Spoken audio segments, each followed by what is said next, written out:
learn with us on Bass University Live.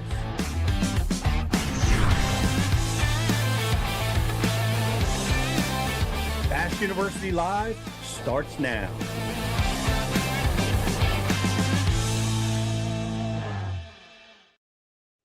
Welcome to Bass University Live. Really cool show, Riz. We are going to be talking about the dice, the bait that really has come on fire last year. Expect this year to be a big player all around. It's very unique. I know when it first came out, we were all looking at it like, what is this crazy thing? And, they're starting to catch them on it. And we got Jacob Walker is going to be with us to talk about it, who is really lighting it up on his rookie season over there on the Bass Pro Tour. He's already got a Tackle Warehouse win on Lake Champlain. So we're really excited to talk to him. He comes to us really from Mark's Outdoors, which is, Riz, I'm telling you, have you ever been there? It's one of the best stores ever. I have not been there, but yeah, it's going to be a fun conversation today with Jacob. In addition to understanding the dice bait program, spending nearly his whole life working in a tackle shop, he's very on top of the ball as far as knowing what's coming next, knowing what's coming down the pipe, and kind of understanding how that whole process works of bait and the whole baits and how the whole market works. So it's going to be fun to learn a little bit from him. It is. And if you live in that central Alabama area, man, you got to go out of your way. You can go check it out. It's Scoper's Paradise. It's high-end tackle shop paradise. You get in there and you can't leave without having a full cart. So I see the coaches with us today, and but was I correct? Did the coach get to spend a day with Hank Cherry on his big dub? He did, and he was in fact one of the first points of intel as to knowing exactly what Hank was throwing, and being a chartreuse grub. Oh no, David Prince, maybe he wasn't with Hank. Might have misspoke there. I don't know. He had the intel on the grub early, so I assumed that he was with them, but maybe not. we were he took the pick. We were thinking you were a marshal there, Coach. I was thinking he was a marshal, but yeah, either way. But we had heard first back 4 years ago in a Bass University class where Hank talked about his favorite bait. And Justin Kimmel, shout out to Justin Kimmel. He reminded me of this in our classroom that when water temperature gets under 50 degrees, Hank brings out the grub. And what an amazing, unique way to win a major tournament, Yeah. Fantastic. And that's in the vein of what we're talking about today. We're talking about some unique strategies, some unique tools that really are changing a lot of how we're fishing. So that we're gonna have a dice show, but we're going to be talking about all kinds of interesting baits, and looking forward to Jacob Walker being able to take us there as he's in the front line, working in the tackle business. Seeing this stuff come down firsthand is he's really making the most of it. But Rich, we got a big announcement. We've been kind of talking about this and getting some of the gear, and we are very, very excited to announce Whitewater as part of the Bass University family. Yeah, Whitewater technical fishing apparel, guys. We couldn't be more excited about this new partnership with Whitewater. If you're in the market for outdoor technical clothing, you got to check out Whitewater's whole product line. They got you covered from the sun to the snowflakes and the ice. They have all the gear and everything in between to keep you comfortable on the water and fishing at a high level. The gear is designed for angler functional movement. So we're super excited about this about this new partnership, and we can't wait to bring some more info down the pipe on ways that our customers and Bash University members might be able to get their hands on some whitewater gear as well. At Whitewater Fishing Gear, we build gear for the days that test your commitment. The ones launching before daylight, staying out when the wind picks up, and fishing through conditions most guys avoid. Engineered for protection, mobility, and all-day comfort. Built to perform when conditions turn rough, so you stay focused on the pursuit no matter how the elements shift. Whitewater Fishing Gear, built to brave the waves. There you go. Whitewater technical fishing apparel.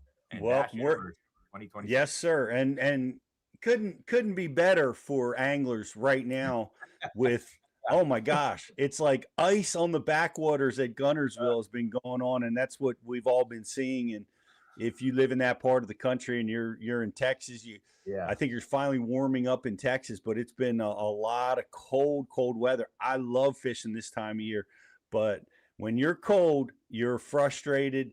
You don't even want to be there. So you want to get the best, and Whitewater brings it to you, and it's going to help you be comfortable and excited to be fishing in these extreme conditions. So really excited to see that. I see the coach was out with Evan Kung and Caleb and Jacob Fouts, and shout out to Neil Paul from South Carolina who actually took the shot that where we got the intel before most on. And congratulations to Hank Cherry on another Elite Series win.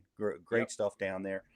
And we also I just want to mention this because in that particular tournament, how many times did I hear Humminbird 360? Quite a few. It's a major tool to help them find the grass and we'll talk about it because Jacob Walker just had a third place on the Bass Pro Tour there. But finding those holes in the grass and the hard spots were a big deal. You say second. What I just read was third. So let's ask Jacob himself. I thought it was second, so I'm bumping him up there. I don't know. We'll see. You want to bring him on and find out? I know that he would prefer that. It comes with a bigger paycheck, So let's welcome him into the show. Jacob Walker, the second or third place finisher at Guntersville. Which one was it? Second place. It was second. There you go. You're well done, Riz. Slide, Jake. Don't worry, J-Dub. We got you. I was trying to knock you down to third. I apologize. It's all good. It's all good. Hey, that was a great win, man. And you fished in the extreme cold down there too. You saw those really cold temps, and we saw this, for a couple weeks in a row as the coverage on Guntersville was done well by both circuits. But amazing how shallow those fish were coming in the freezing cold conditions. Yeah, absolutely, man. We had nights in the 20s, some nights in the teens. It was real cold for our event too, and that was one thing that kind of let me do what I wanted to do and have nobody else in my way. I fished real shallow. I was 3 foot or less, and man, I had nobody in my way. They were all behind me watching it go down. So I had some guys fishing around me. They were just a couple 100 yards behind me fishing out, and man, all those big females were up shallow. It was awesome. You know what we call that, Jacob, out on the flats? We call that playing pace car. yeah, man. It was crazy that you would never think that the 20-degree nights would allow fish to be up there that shallow, but that shallow water warms up quick. And I always say the fish don't have a radio. They don't know, hey, it's 5 degrees cooler out here or 5 degrees warmer up here. But on that lake, man, there's something different to where they know, and I really don't know what that is, but they can really tell up there. They'll slide up overnight. Just a couple hours, they'll shift. Yeah, I had the pleasure of being out at Guntersville in some extremely cold conditions several years ago, and I don't know. I saw something, and I wanted to ask you about it. I saw a lot of the big gizzard shad up in that real shallow water in the real cold. Did you see that, or do you think it was more of a shallow water pre-spawn kind of movement? I don't think it was bait. I don't think it was bait oriented. All the all the bait was gathered up around the bridges and the creek channels and stuff like that. Um, and just having the technology we have nowadays, you very rarely see a lot of big gizzards offshore in those creek channels and stuff like that. Those gizzards actually roam shallow. They roam the flats. That's where they live. I think they feel protected in the grass, and I very rarely see them out on forward-facing sonar and stuff. So the gizzards up there they live around the grass. So in that tournament, I think there could have been some of that. They know the bigger forages up there. They don't have to work as hard for a meal. They eat one or two of those big gizzards. But I think it was more water temperature related, sun related, moon phase. There was a lot of things like that really kind of kept them up there shallower for sure. Well, you figured out the big ones in that tournament, and one of the days you had like the 4 biggest fish that were caught that day. You caught them all. Yeah. I had 31 pounds, 14 ounces the last day of the tournament.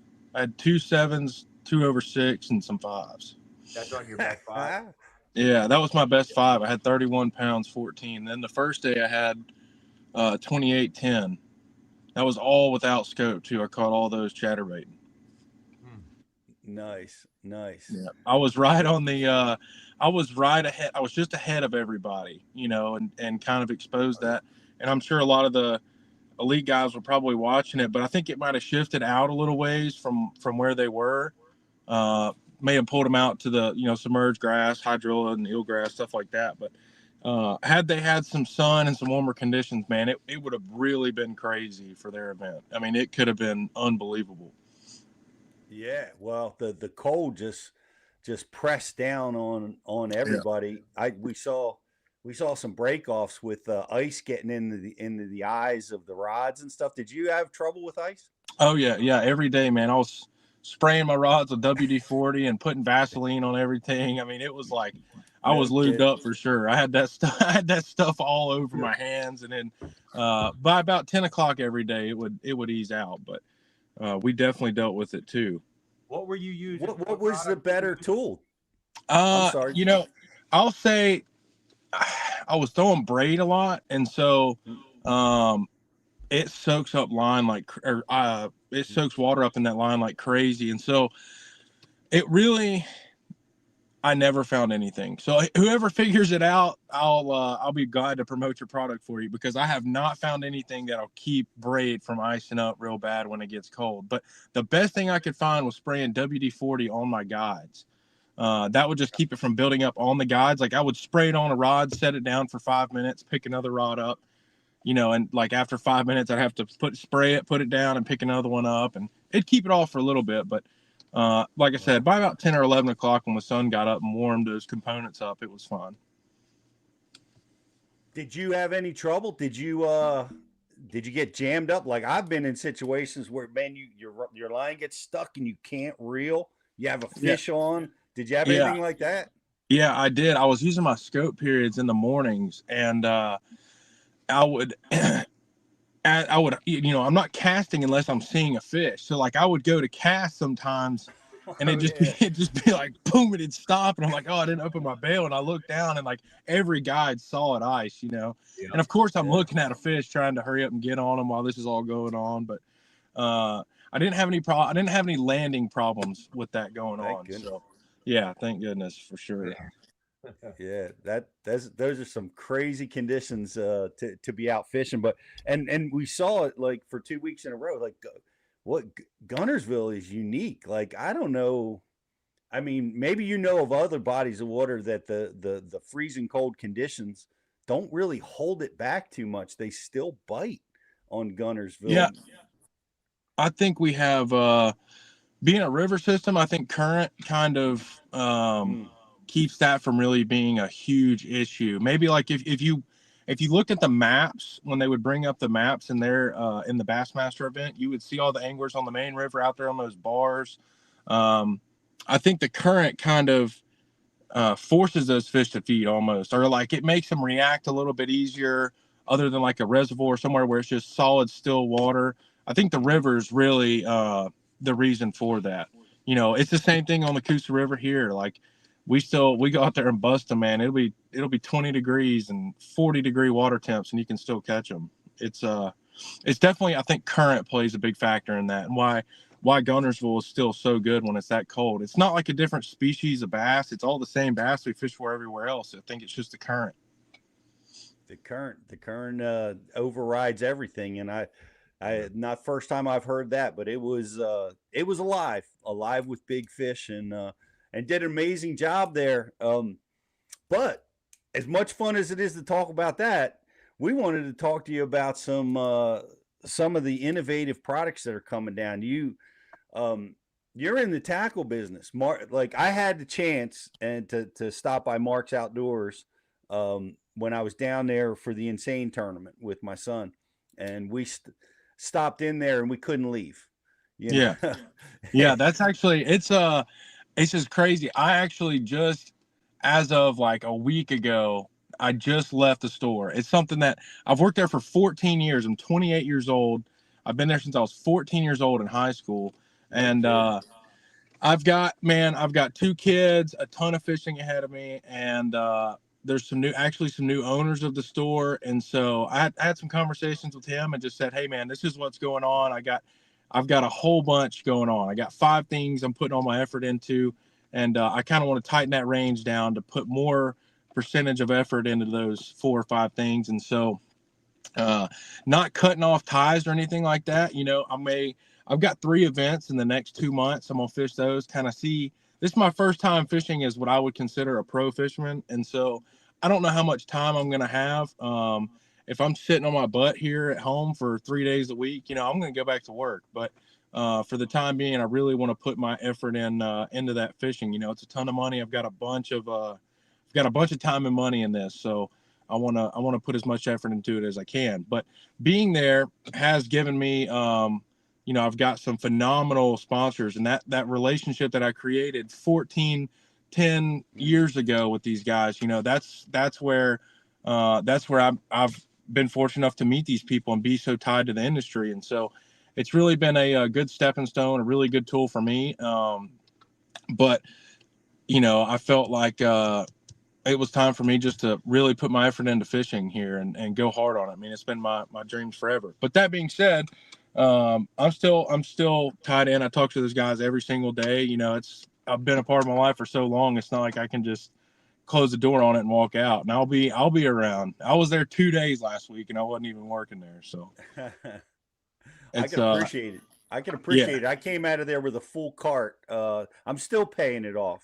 Yeah, man, I'm telling you, we got we did a really cool job of taking me and John, another guy that works there. We blew that place up. You had high school fishing blow up, college fishing blow up, all these big team trails around the house, like the Alabama Bass Trail. It's really grown down here in this region, and people fish year round now. I mean, it used to be real seasonal, but man, these boys around here fish every weekend, 365. So it grew tremendously, and we were there for it. And a really powerful place, man. We got to see all these baits like you talk about. I got to put my hands on stuff way before anybody else, even some of the anglers like on pro staff and stuff like that.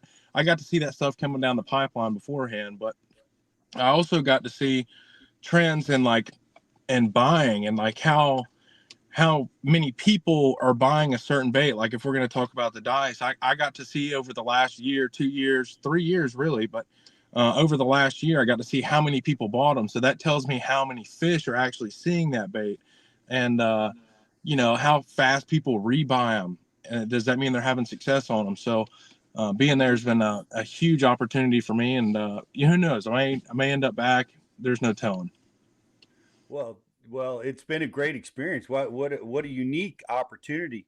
Just want to give a shout out. What's up, Chuck, Jeff, Keith Cowan, my boy? Are we ever going to get to fish? Our ice is like 12 inches thick right now. It's crazy out there. But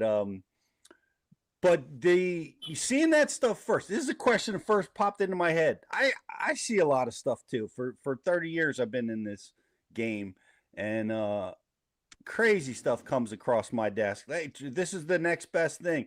next best thing. How, and then most of the time they're not, you know what I mean? So you Yeah. got to Oh learn, yeah. you got to learn to try to, what have you learned about how to try to figure out, you know, this is the real deal and this is more gimmicky? Yeah. So I would say I've been able to take those newer trends, and I've had time to fish around here. We've got extremely diverse fisheries in Alabama, so I get to go to. We were talking about before we jumped on, like Logan Martin. There's not a lot of grass. It's rocky. There's brush, boat docks, and then I get to apply it at Lay Lake, where you've got really strong current, some standing timber. You got grass, boat docks, and so I was able to actually take those baits where you're sitting at home with 12 inches of ice. I'm able to go out there and actually fish with them and see firsthand, you know, there's probably a lot of trends and baits that I missed on, but they didn't work for me personally. And so I kind of let them go. And that's one thing with this bait, or with a lot of these trends. I think a lot of these people need to recognize what's going to work for you. You know, you've got some of the best guys at throwing minnows, and you got guys that are really good at throwing the dice style baits. There's not really anybody that's good at everything. So when it comes down to these little trends and stuff, I would pick, you know, fortunately I could go test it myself on diverse fisheries and see how it worked for me.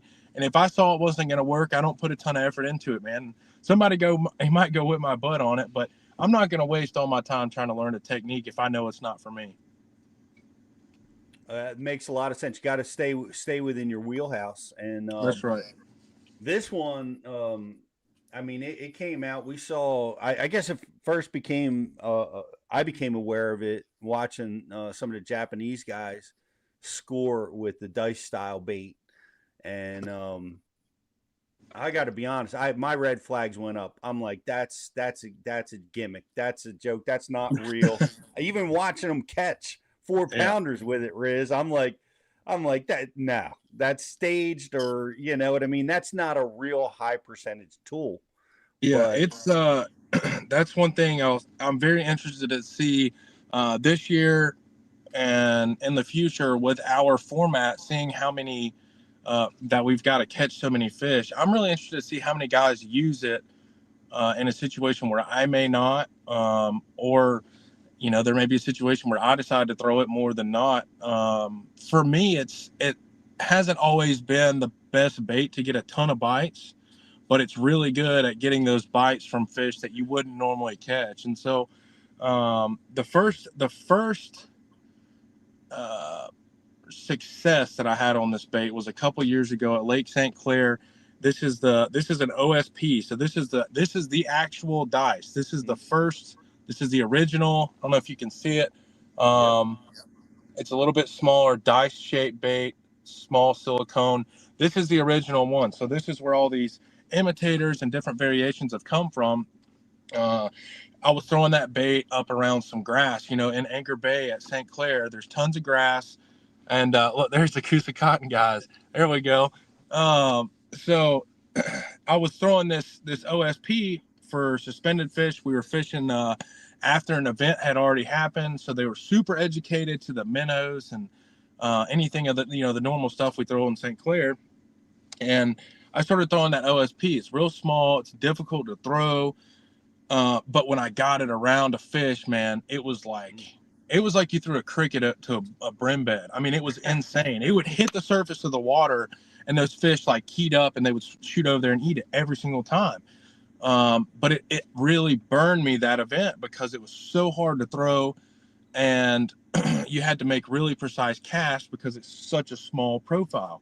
And so with windy conditions and put myself in a rush, I didn't have a good event because I was throwing it. And so that kind of opened my eyes to like, that's a really good tool, but I need to learn when to throw it and when not to. And so since then, that was 3 years ago. And that was kind of before you really started seeing a ton about it.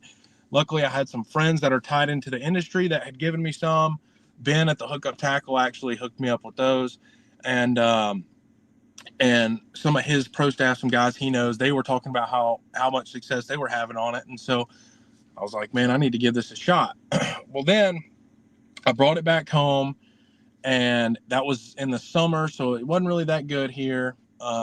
Fish were on the bottom, and acting real hard. Fishing was tough. So then the fall comes along. That fall, the year I started throwing that OSP, and they got really keyed in on bait. So then we're out there chasing them on live scope, and it had no effect. Was not the deal at all. Could not get bit on it. So I just kind of threw it in a compartment, threw it in the garage, and forgot about it for a few months. Then I go to Hartwell, and super educated fish, really clean water, right? You couldn't catch them on a jerk bait. You couldn't catch them on a shaky head. You couldn't catch them on minnows. I mean, it was super hard. And I thought about it. I was like, man, I'm going to pull that dice out. Pulled up to a brush pile, and we sat there and made I bet we made 20 casts with all these other baits. Pulled that OSP out, first cast. I Nico rigged it, and I threw it over that brush pile. It hit the surface, and I've made 20 casts with these fish already. That little OSP hits the surface, and they 20 of them shoot out of the brush pile and come up and eat the bait. And it's like, okay, then it clicked in my head, all right, I got to get this back out. I need to get back out on the water, play with this thing. And so then after that OSP, I started playing with it. Then we started seeing some other variations. And this is the G-Crack Q-Bomb right here. And it's a little bit bigger. This is the 1 inch. They make 2 sizes, but you can see, let's see, there you go. It's a little bit bigger, longer strands, which I like that because you can cut them, leave them long, do whatever you want. They make a lot of cool colors in that one.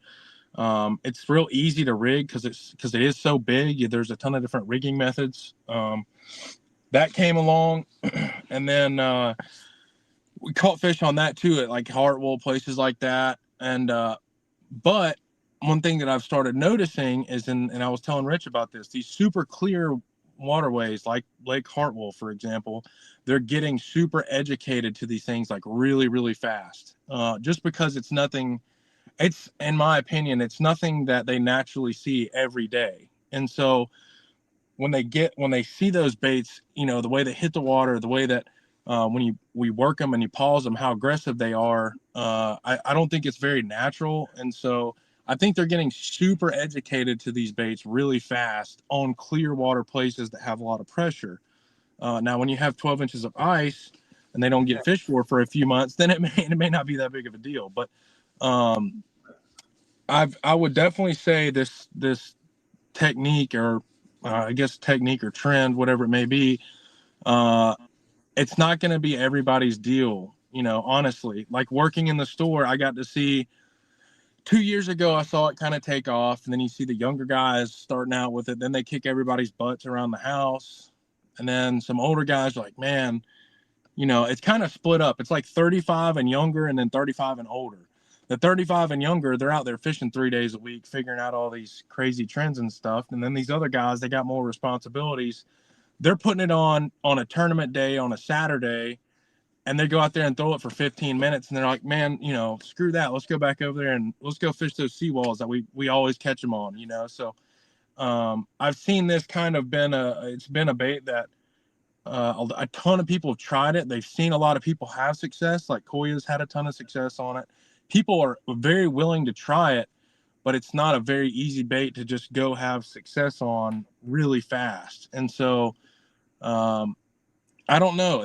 It may be a trend that ends quickly. It may not last as long as the minnow deal has. And that just being, I think it's the fish are going to get very educated to it very, very fast. And then, you've got guys trying to go out and learn it on places that the fish are already educated to it super quickly. So I don't know how long this is going to last. And there's tons of variations. You see Yamamoto just dropped a huge lineup of all their skirted, I guess if you want to call it that, skirted soft plastics. And I don't know, we haven't really hit the crest on designs. This could go into shad baits, minnow style baits. It can go into all kinds of stuff. And it doesn't have to be skirt. And getting into that, this is the next bait I was going to show y'all. This is the Koik. This has probably been the most popular as of recent. It's an elastomer type material. There's a skirted one. You see how much more reactive that TPE type material is to the skirt. That skirt kind of lays over. It gets real sluggish pretty quick. So the Koiks have been the most popular as of recent. This is the 17 millimeter, and then this is like a full cast size. It's real big and aggressive. Set chartreuse color, but that's what I'm saying. I don't know how fast these fish can get educated to that. What does that look like to them? That's the question I used to get all the time in the store. Like, what is that? What are they? Just the average consumer's like, man, seriously, are we really going to throw that? I see it. It says, how do you Nico rig dice? So with these things, these are a little bit more difficult. These Koiks, these are an elastomer material. You can't just shove a nail weight into them.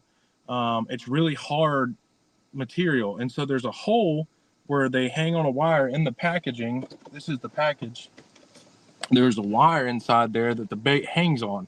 So you can use that hole to help rig it. You can use like a wacky style jig head.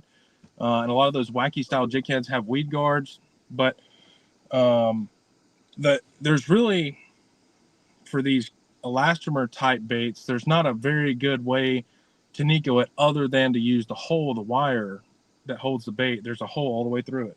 Now the OSP and these G cracks, they're regular soft material.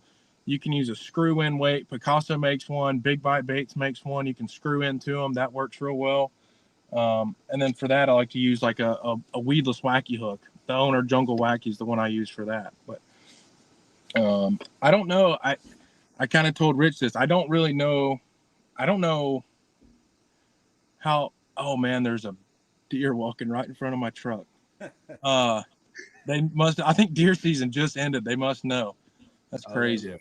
But I don't know how long. I don't know how long this is gonna last, man. And it's been real secretive. Not a ton of guys have really talked about it, but there's a ton of people throwing it. Like all these guys around here, like they're all hush hush about it. You don't see it laying on their decks, in the mornings before blast off. But everybody's throwing it. I got to see that at the tackle shop. I got to see.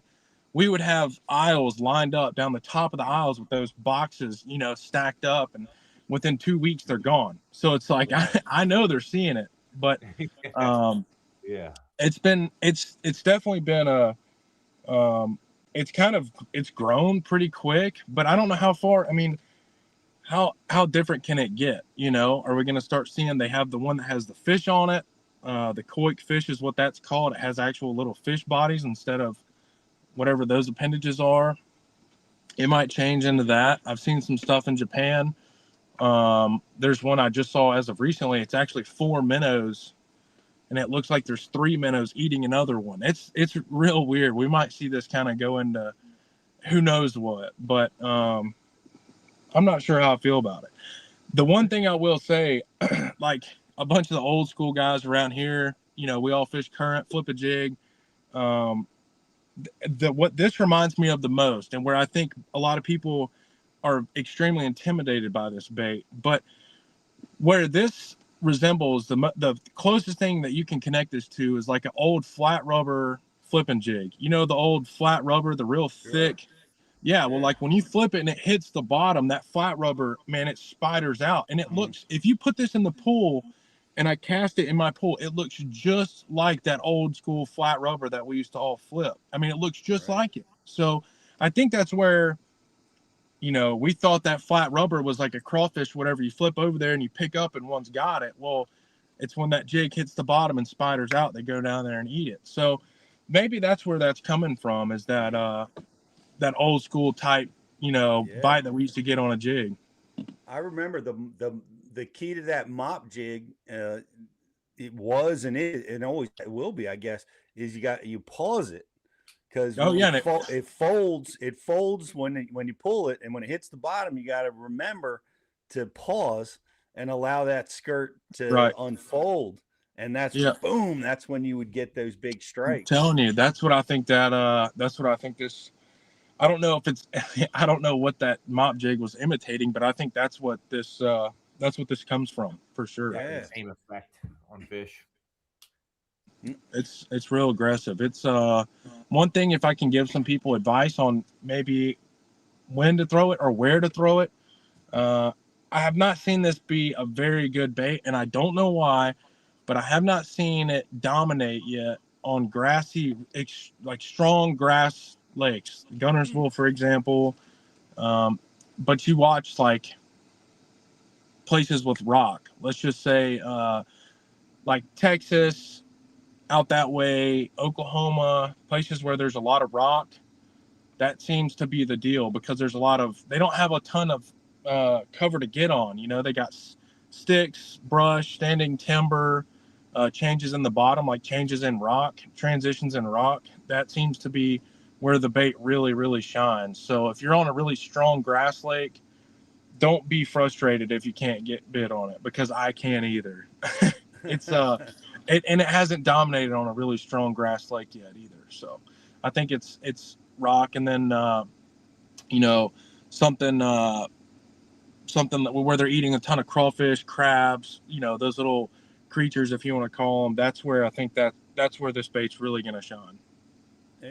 Well, this is a non-fishing question, but I've heard it called koiki, and you just called it koik. What is Yeah, what's but the we name of say, this bait? I don't know. We say y'all, and you might say you all. So I don't know. I don't really know. I say koik, but koiki, I don't know. It just sounds a little bit different for me. I don't know. I don't like koiki. It makes me feel like I have a rainbow flag sticker on my truck. I like to say koik.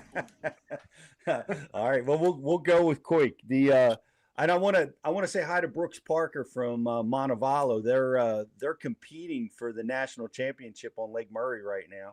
Yeah. And, Well, hey, every one of those Montevallo boys, they may think that their buddies at school there don't throw it, but every one of those boys buys them, because I'd see them every other day up there. And so y'all, all y'all, you got no secrets. Y'all are all throwing the same stuff. There's you know, they do a good job of sharing information, but I think there's definitely like clicks where, you know, everybody's still trying to hide, you know, that secret bait. But I know it's they like love that coming. It's like that across the whole industry, man. College teams, high school teams, and all these fishing events, the Opens, the Bassmaster Elites, like everybody's got their own little clique they work with, and it's good to have a clique like that, but sometimes it can hurt you too. Guys holding stuff out or whatever that might be, but you know, you get a good, strong, powerful clique, man, and you can gather information real quick. Yep. We've seen it happen super fast, especially amongst the young guys. Great question. Bedfish. What's the reaction on bedfish? That's definitely a very good time of year to throw it, especially for smallmouth and spotted bass. I haven't thrown it a ton for largemouth, spawning largemouth. For some reason, I really don't like fishing for spawning largemouth. I'm good with spotted bass and smallmouth because they're pretty eager to bite. But I'll say, like Champlain, there was some spawners. That event that I won, there was a ton of spawners, and I actually caught them. On a Ned rig. This was before the Z-Man thing. Before they jumped on, I caught them on a copper truce, which is that the Z-Man turd that has a real strong chartreuse side on it. So I could see it on the beds, and I was flogging, and I was taking that copper truce and using a bobbin and putting skirt material in it to make it look like a dice. And I was dropping it on those beds, and man, like when I got tuned into that, it looked like a little perch with that chartreuse on it. I could drop it on a bed, and like I didn't even have to drop it. But by the time I put the flogger down, like they already had it. And for smallmouth and spotted bass, if they're spawning, these baits definitely, they're super aggressive, and they make them bite 100%. Yep. I haven't played, like I said, I'm not big on fishing for largemouth, spawning largemouth, but for spots and smallmouth, man, this is definitely the bait. Yep. Yeah, that's because largemouth are a pain in the neck, just like you said. They require one of the Drews to get after them. They're tough. Tough. Oh gosh, yeah. I'm not very patient, and so I recognize that, and I know I'm better just to move on, just to let somebody else catch them, and it may hurt me not fishing for them. But yeah, all this talk about it, I think I don't know how long this thing's gonna last. I think, you know, we'll see. We have a Bass Pro Tour tournament next week at Hartwell, and I think that'll be kind of a telltale sign. Like, I fished an event there last year, and they were pretty keen. They would eat it. You know, they weren't very educated on it. But I'm really interested to see how much it's changed in a year, and if it's changed, I wouldn't be shocked if it's changed to half the bites that I got last year. Just, you know, seeing how many people are throwing it, and it's real clear water. It they're going to get educated to it very quick. You understand? Yeah, I can appreciate it. Well, where is it at? Where's it at in your arsenal right now? This is a question that I had for you because, you like, from what I understand about you, like talking to Brooks, he's like you were one of the first ones to really dial into the minnow and its effectiveness and really smashing them up down there locally.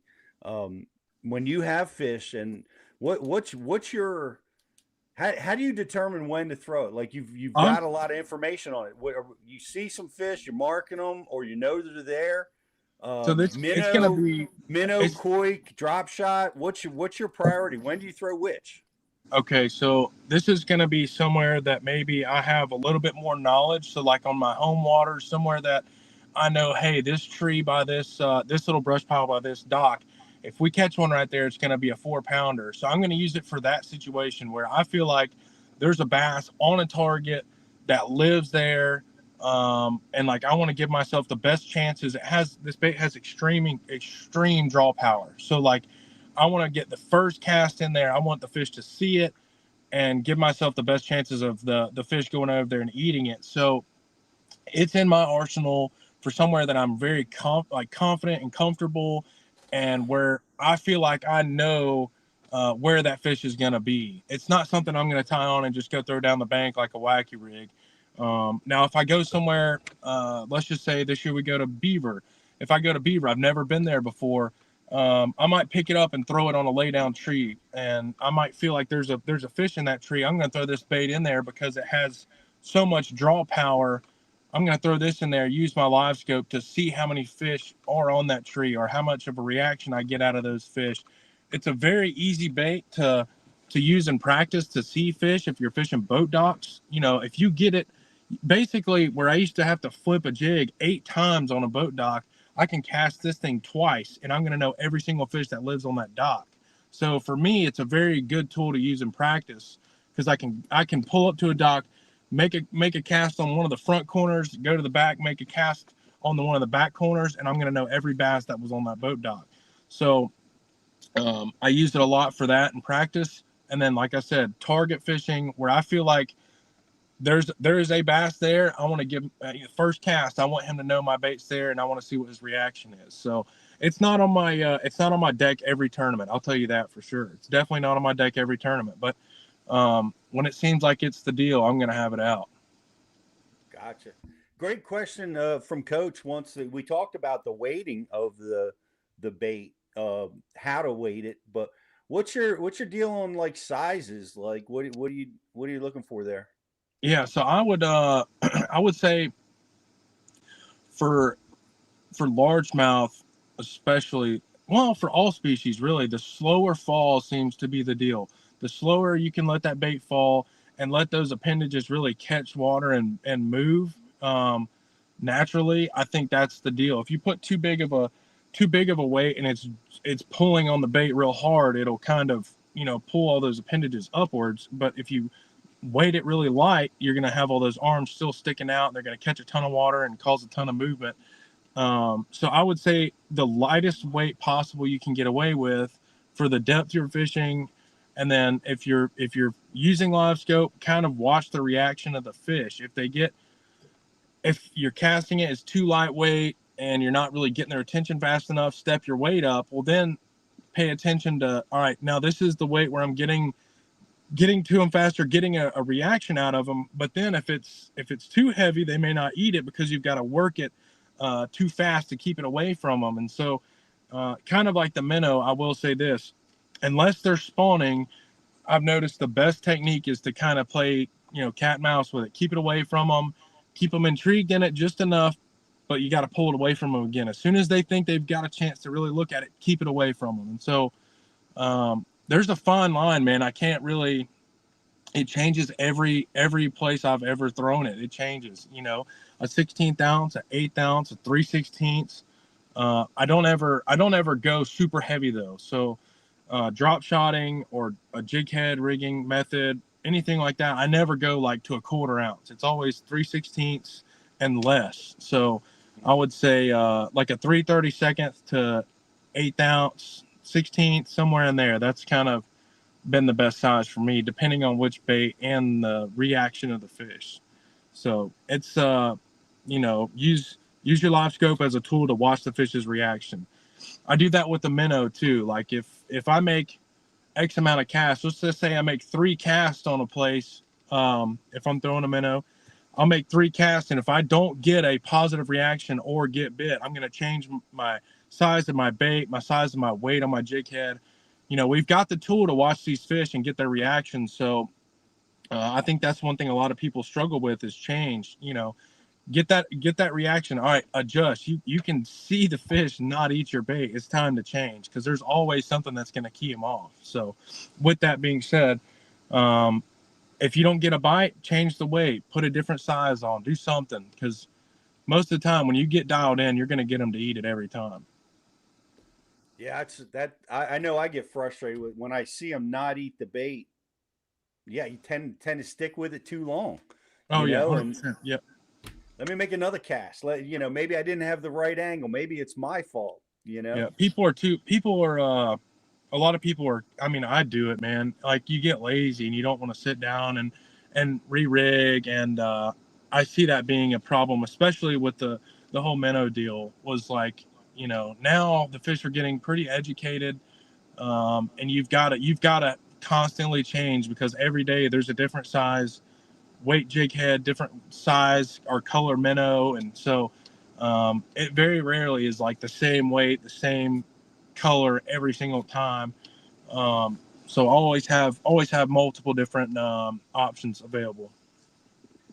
The I fished this a little bit when we were down there, and casting it is a Yeah, it's a pain. I talk about your line because you just couldn't get it far enough. Yeah. I had to adjust my line to try to get distance that I needed. What have you done? What lines are you using? Yeah. So I'm throwing it. I throw it exclusively, no matter which one I'm throwing. I'll throw it on the spinning rod. And I use like the 18-pound Sunline All Might. It's a weighted braid. It's a sinking braid. It doesn't sink super fast, but because it is weighted, I think that helps the line carry. So when you go to make a cast, it's not extreme heavy line. Like, you're not going to notice it being closer to fluorocarbon or something, but just having a little bit of density in the line does help the bait get a little bit further. But somebody else may know a secret, but getting that bait past like 70, 80 feet is going to be a task. And that's another thing too. The fish are super smart to our baits or our boats, and hearing all these sounds, and we can't effectively cast this thing past like 80 feet. So like, that's another thing where I think, like, how long is this actually going to work? you know Right. I run my forward range of my unit sometimes 100 to 120 feet out, and there's no way to even hit those fish. So um I don't know. I really don't know how long this thing's going to last. It's very intriguing to see. um and there's a lot more people throwing it than the average person knows. I can tell you that. Everybody's got one in their rod box. Everybody.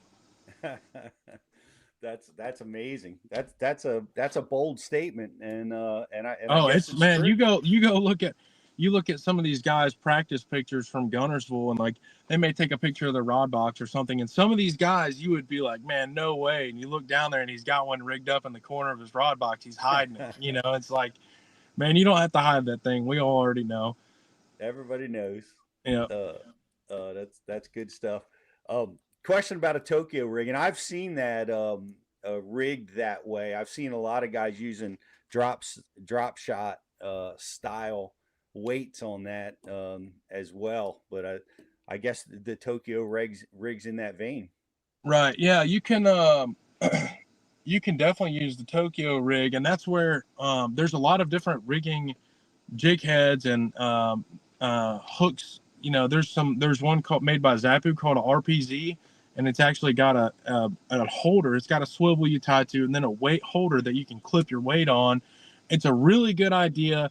It's effective. It works really well. It's easy to change your weight on, but that connection between the hook and the swivel and all that, it actually causes a bunch of it tangles up a bunch. It swings over your line, and there's not really a good way to keep it from doing that. And so that's where I don't know if like the Tokyo rig, keeping that wire, keeping the weight far enough away from the bait is gonna be effective. And they're so I'll say this too. I personally would not throw a Tokyo rig because they're already so smart to this bait and hard enough to get to bite the bait that even that wire with the weight being that far away from it would turn them off, in my opinion. So me personally, I'm not going to throw it on a Tokyo rig just because a lot of the fish I'm fishing for down here, they get fished for all the time. And they're, I've got to keep my weight and hook down to the smallest size I can and as close together as I can to not have any kind of weird separation for those fish to maybe pick up that it's not real, which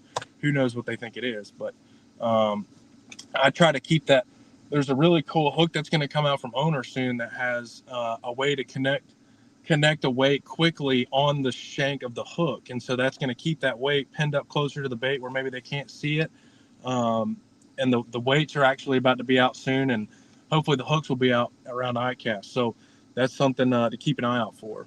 But if I can give you any advice, is keep the weight as close to the hook, as close to the bait as possible, but give yourself a ton of bite. Like whatever hook you're throwing, these things have all these appendages and stuff in the way.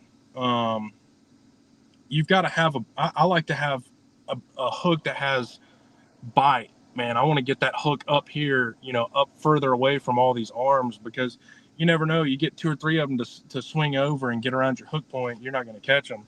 It's a real tough bait for hook up to land ratios. It's definitely not the easiest unless you're throwing the smaller ones. They come up and suck the whole bait in their mouth. But fishing for a 3-pounder and you got them trying to come and suck up this thing that's like the size of a golf ball with all these things hanging off of it, they can't get their mouth really around all that, and you pin them real good. So the Tokyo rig might work in some dirty water situations, though. I would say that if you're fishing somewhere with stained water and they're on target, something like that, that would be a good option. I could see that.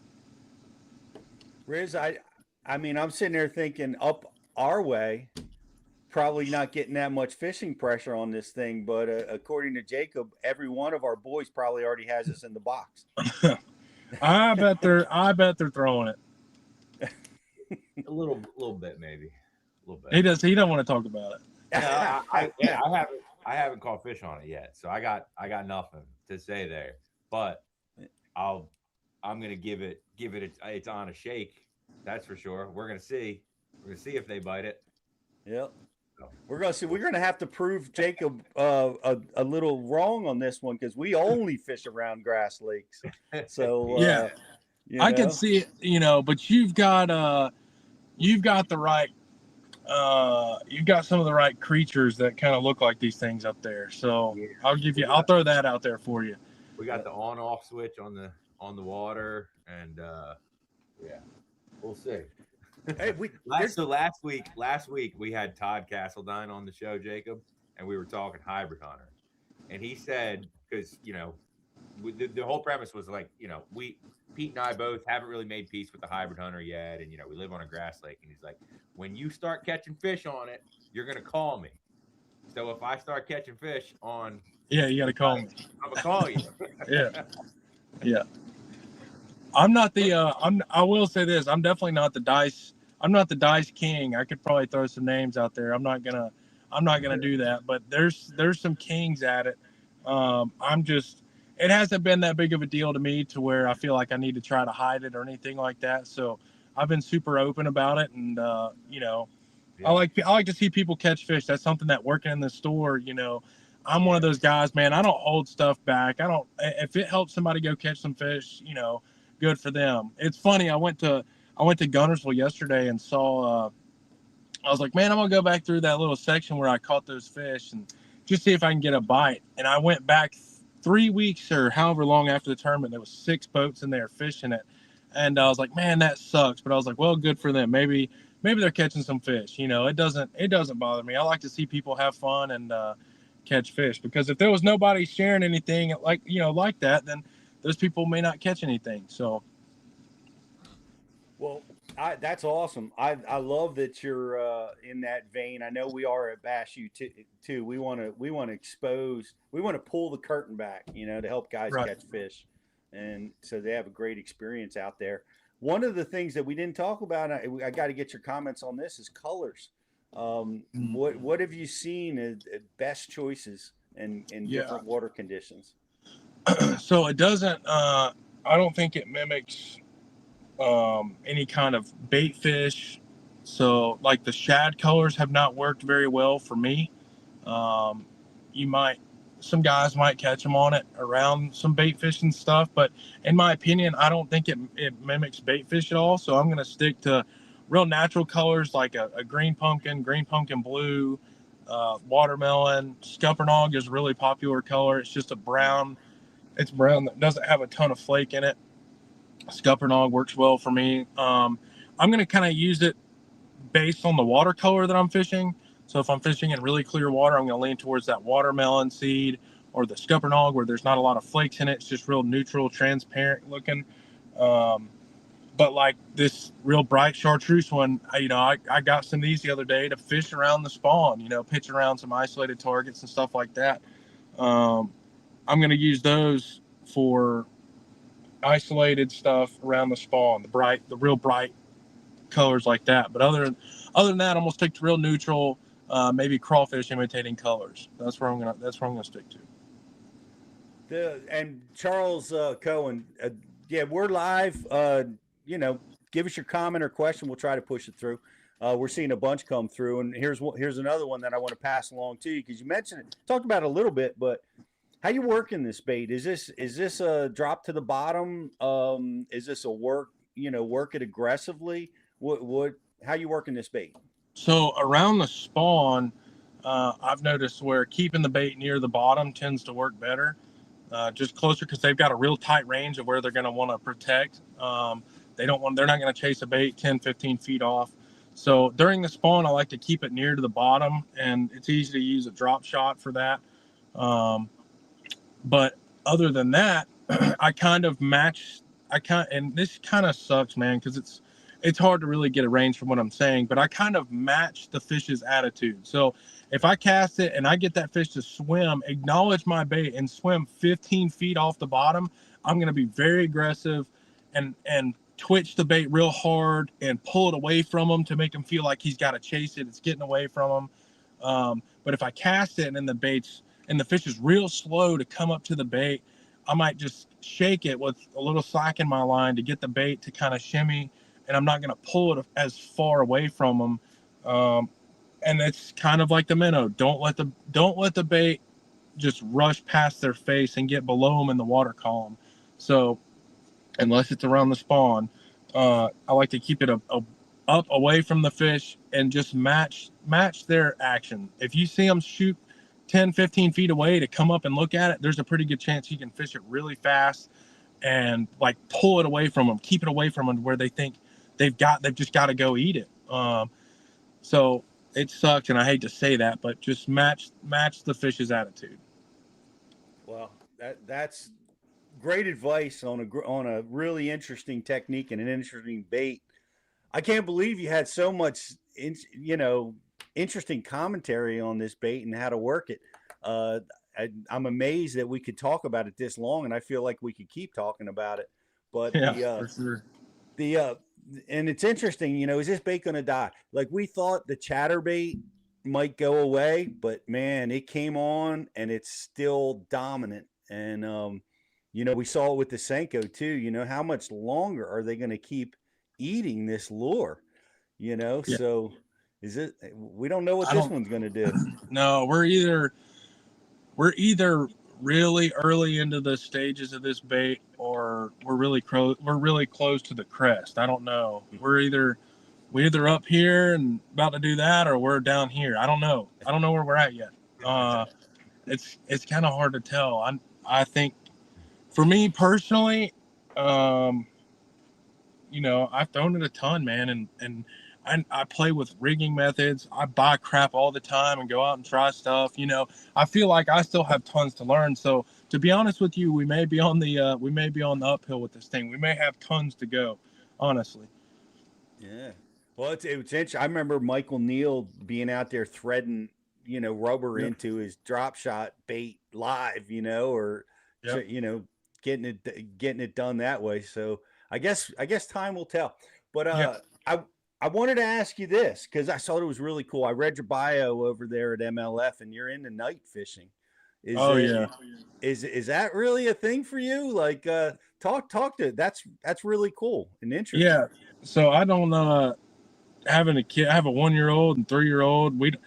I don't fish as much at night as I used to, for sure. But you know, in Alabama, it gets hot quick, and Yeah. you know, those brutal dog days of summer, you don't want to get out there and go fish all day. And so, everybody, if you're from around here, you bass fish, you've definitely fished at night. But for me, it's like we got, you know, I was 16, 17, 18. Me and my buddies, we didn't have a ton of responsibilities, and like, man, you could go fishing a 6 to 2 on a Friday night, and you catch the crap out of big spots. And we would catch them always throwing a big nighttime spinnerbait, Colorado blades, and it was amazing. I will say this: I think fishing at night taught me a lot about how fast fish can change where they are, and when they want to feed, they'll go up to places to feed.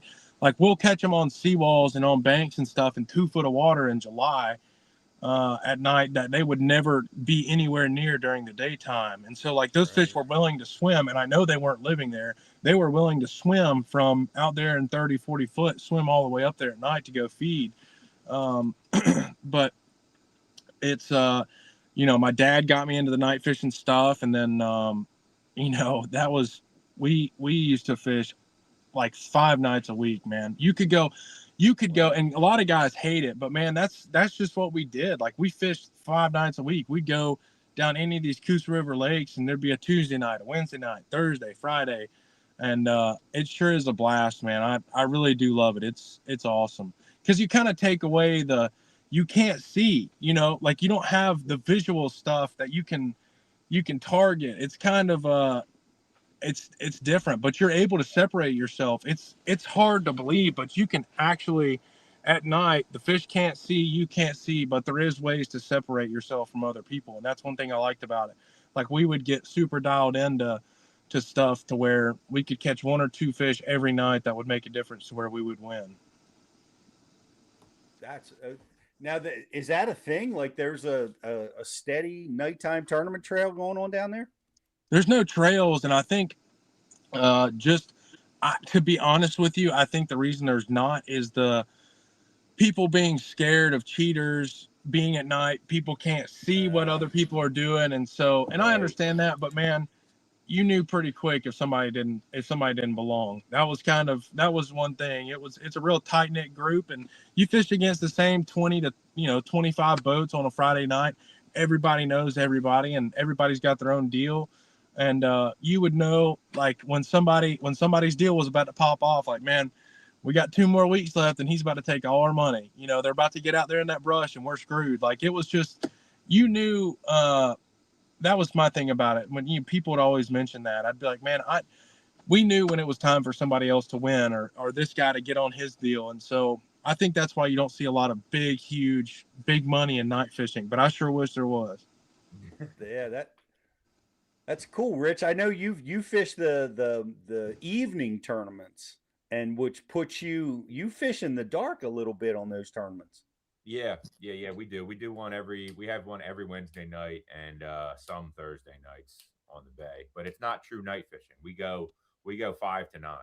So, like, it's like, in the summertime, it's the best 4 hours of the day to be fishing, Right. without question, especially if the tide lines up and everything's going on. It's just money. But yeah, no, the true night fishing, I haven't really dove into. I did a little bit for the first time this year, but it wasn't we weren't really out there to be fishing. We were partaking in some other activities as well. But yeah, we're gonna dive into the night fishing a little bit. I think we know what those activities might have been, Riz, but Well, I mean, the the naughty goose, Pete. The naughty goose is right there. I mean, heck yeah, I get it. I get it. That's fun too. The yeah, I remember night fishing and like when it seemed like when the sun went down, it was really not that good. It was like there was a transition. It was like dusk was good, but then when the sun went down, you had this period where it wasn't that good, and then it would, I haven't been that much, but then like in the middle of the night, we seem to be really catching them a lot better than we did when the sun went down. Is that what you experienced? Yeah, that is consistent more times than not, for sure. You'll have, it could be an hour, it could be 2 hours. A lot of times in like the 6 to 11 tournaments, we would fish on Logan Martin. It would get dark at like 8:30. You wouldn't catch anything for an hour, and then the tournament's over at 11. And a lot of times our biggest fish would come in the last 30 minutes. Like the most important catches would come right there before 11. So it always seemed like 10 o'clock and after was when it really got keyed off. But a lot of that has to do with moon phases too. And a lot of people may or may not believe in moon phase, but I definitely got to see that happen at night. And whether it's a full moon or not and all that, fishing at night definitely helped me for sure. It's interesting stuff. Riz, I put my boat in at Lake Champlain, and there's a club up there that does nighttime tournaments, and we'd be launching in the morning, and yeah, it was awesome. I watching these bags come in with all 4 and 5 pound largemouth and smallmouth that they had caught. They had their weigh-ins at like 7 a.m. or something like that, where they had been fishing. That's all hardcore. night. That's Yeah. Yeah. I need to get in. I need to get into that. We used to fish some down here. Me and some of my buddies, we even put some on sometimes. We'd fish all nighters, like 7 to 7s, and those are a blast. You start getting delirious around 3:30, and then the sun wakes up and you hit that like fifth wind, and you tie buzzbait on and go troll down the bank as fast as you can for an hour or two. But man, I sure love fishing at night. I can't wait to, when my kids get older, take them out there and show them what my dad showed me.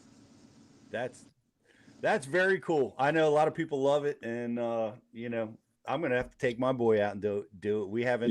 Get out there on Chesapeake. I bet Rich, you could probably catch some big ones out there on the flats and stuff at night. And the good part that I always worry about the boat traffic on the Chesapeake, but like a lot of the times, you're fishing in areas where they're not. Yeah. You don't have. What about down south? You don't have boat traffic issues where you're getting run over by. Yeah.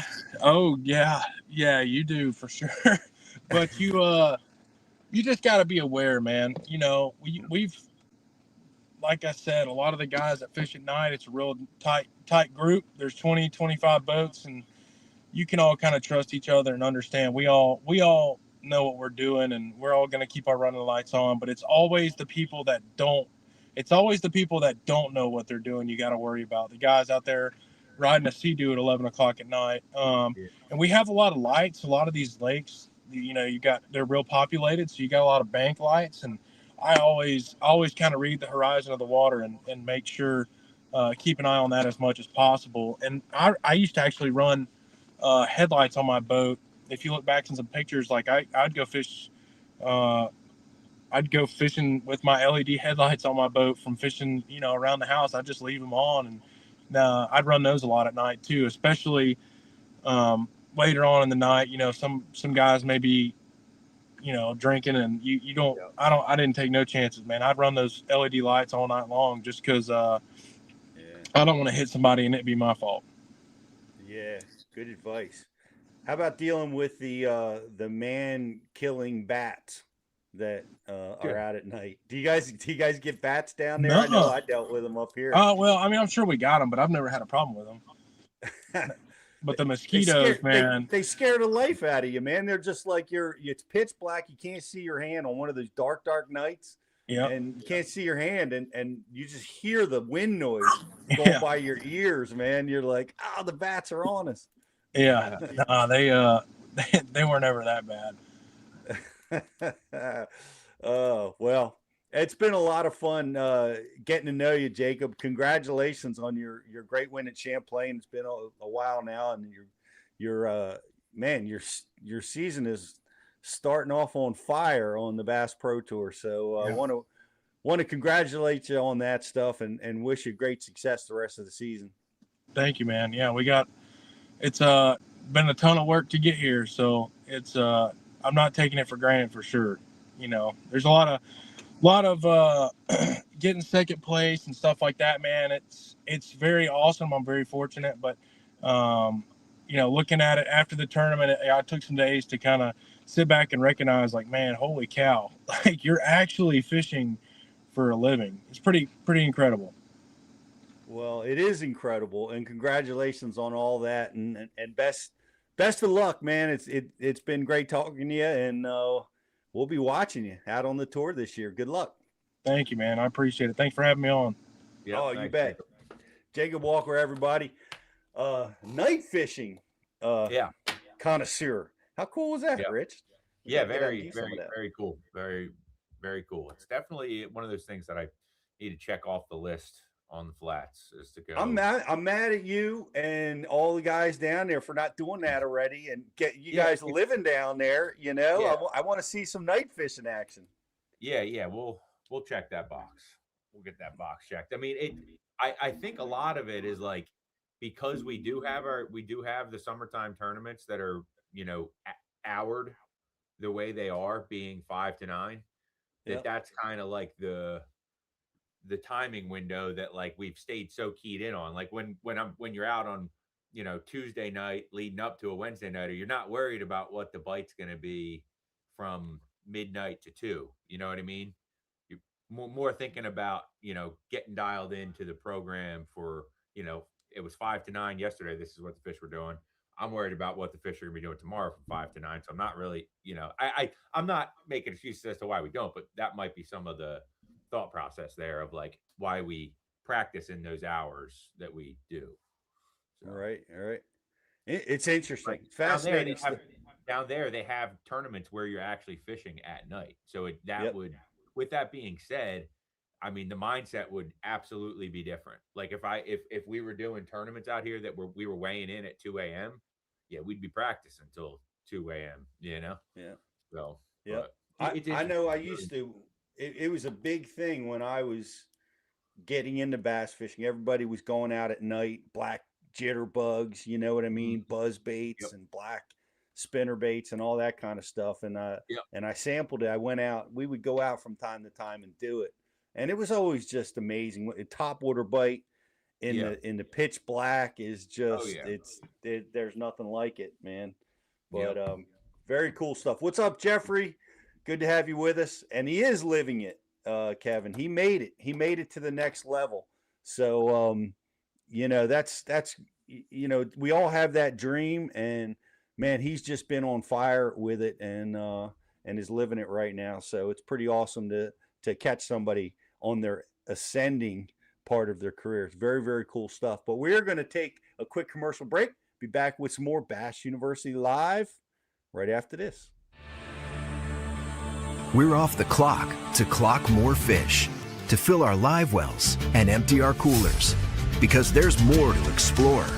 The latest Humminbird fish finders work fast, see clearly, and know all the best spots.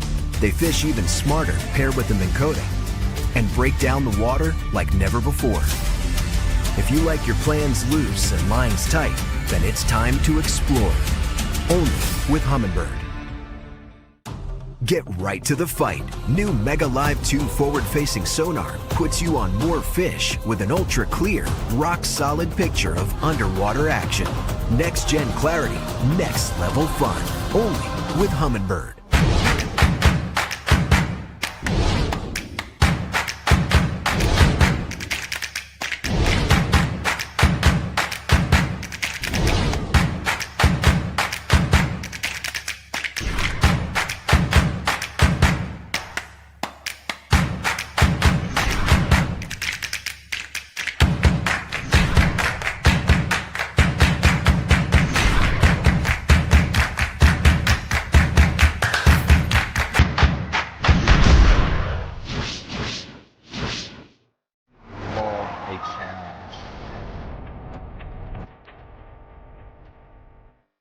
original Element rods were really Cashin's first launch, kind of in a price point level. With that, we got a lot of feedback. And that's what brought about the Element Z2 and its launch.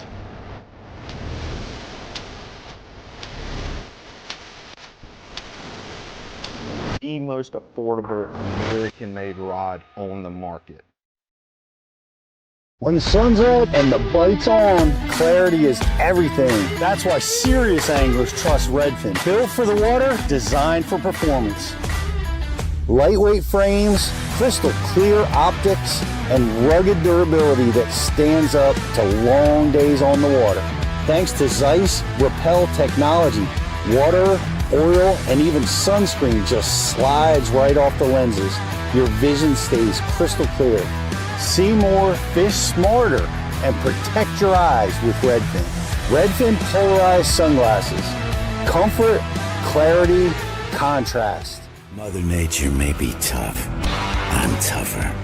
I'll take you where chaos is the cost of entry and where the fish are worth the fight. Because the bigger the question marks, the better the quest.